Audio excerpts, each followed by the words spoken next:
1954 மதுவிலக்கு கொள்கையை வரையறுப்பதற்காக ஒரு கமிஷன் அமைக்கப்பட்டது. அந்த கமிஷன் 1955 பரிந்துரைகளை வழங்கியது. அந்த பரிந்துரைகளின் அடிப்படையில் மாநில அரசுகள் மதுவிலக்கை முழுமையாக ஏற்றுக்கொள்ள வேண்டும். மாநில அரசுகளும் இந்திய ஒன்றிய அரசும் ஒருங்கிணைந்து குறிப்பிட்ட காலக்கெடுவுக்குள் மதுவிலக்கை முழுமையாக நடைமுறைப்படுத்த முன்வர வேண்டும். அதற்கான தனி சட்டத்தை இயற்ற வேண்டும் என்று பரிந்துரையில் கூறப்பட்டிருக்கிறது. அந்த பரிந்துரை மிகவும் முக்கியத்துவம் வாய்ந்தவை. 1955 செப்டம்பர் 10, இன்றைக்கு தான் செப்டம்பர் 10, 1955 ஒரு கோயின்சிடென்ஸாக இது அமைந்திருக்கிறது. இந்த ஆண்டு இறுதிக்குள், அதாவது 1955 இந்த ஆண்டு இறுதிக்குள் மதுவிலக்கு கொள்கையை முழுமையாக ஏற்றுக்கொண்டு மாநில அரசுகள் அறிவிக்க வேண்டும். இது பரிந்துரையில் ஒன்று. ஒன்றிய அரசின் மதுவிலக்கு திட்டங்களுக்கு முழுமையாக ஒத்துழைப்பு வழங்க வேண்டும். ஒன்றிய அரசானது மக்களுக்கு இது பற்றிய கல்வியை ஊட்டுவதன் மூலம் மதுவிலக்கை ஏற்றுக்கொள்ள செய்ய வேண்டும்.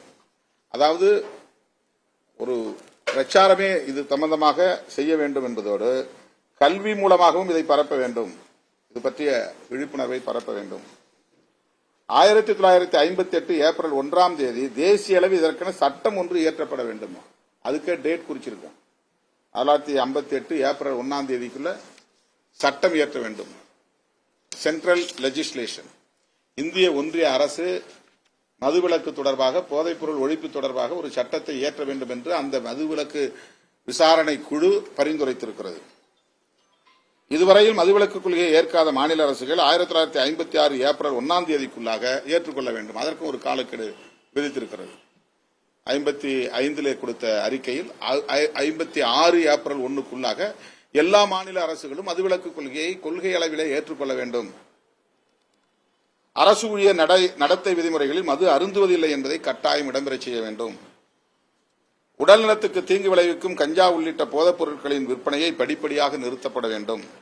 பாதுகாப்பு படையினரிடையே மதுவிலக்கு முழுமையாக ஏற்கப்பட வேண்டும். மிலிட்டரியில மது அருந்துவது ஒரு ஃபேஷனாக அங்கீகரிக்கப்பட்டிருக்கிறது. அவங்களுடைய மிலிட்டரி கேன்டீன்ல எல்லா IMF மதுவும் தாராளமாக குறைந்த விலைக்கு கிடைக்க ஏற்பாடு செய்திருக்கிறார்கள். மிலிட்டரியில இருந்தாலே மது அருந்தலாம் என்கிற ஒரு பொது நியதி இன்றைக்கு நடைமுறையிலே இருக்கிறது. ஆகவேதான் பாதுகாப்பு படையினரிடையே மதுவிலக்கை முழுமையாக ஏற்கப்பட செய்ய வேண்டும்.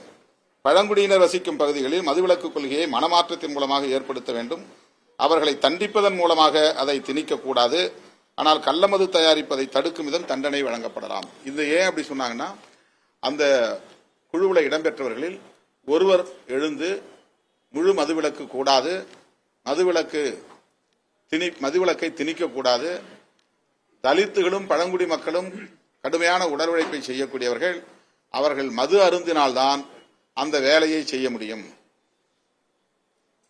கழிவறைகளை சுத்தம் பண்ணுவது, சாக்கடைகளை சுத்தம் செய்வது போன்ற பணிகளை செய்யக்கூடியவர்கள் மது அருந்த வேண்டும் என்று நியாயப்படுத்தி அந்த வேலையை அவர்கள் செய்ய வேண்டுமானால் அவர்கள் போதையில் இருந்தால்தான் செய்ய முடியும் என்பதை போன்ற ஒரு கருத்தை அவர் தெரிவித்த காரணத்தினால்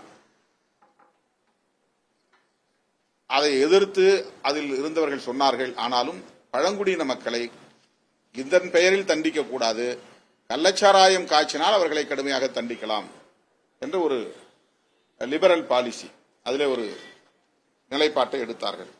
நாட்டில் மதுவிலக்கு கொள்கை முழுமையாக நடைமுறைக்கு வந்தால் அயல்நாட்டு தூதரகங்கள் அளிக்கும் விருந்துகளிலும் மது வழங்குவது தடை செய்யப்பட வேண்டும். ஏப்ரல் 1, 1958 பிறகு மது அருந்துவதற்கான பர்மிட் அனைத்தும் செல்லாது என ஆக்கப்பட வேண்டும். இது 11 பரிந்துரைகள். 1955 செப்டம்பர் 10 மதுவிலக்கு விசாரணை குழு இந்திய ஒன்றிய அரசுக்கு அளித்த பரிந்துரைகளில் சொல்லப்பட்டிருப்பவை. ஆகவே விடுதலை சிறுத்தைகள் கட்சி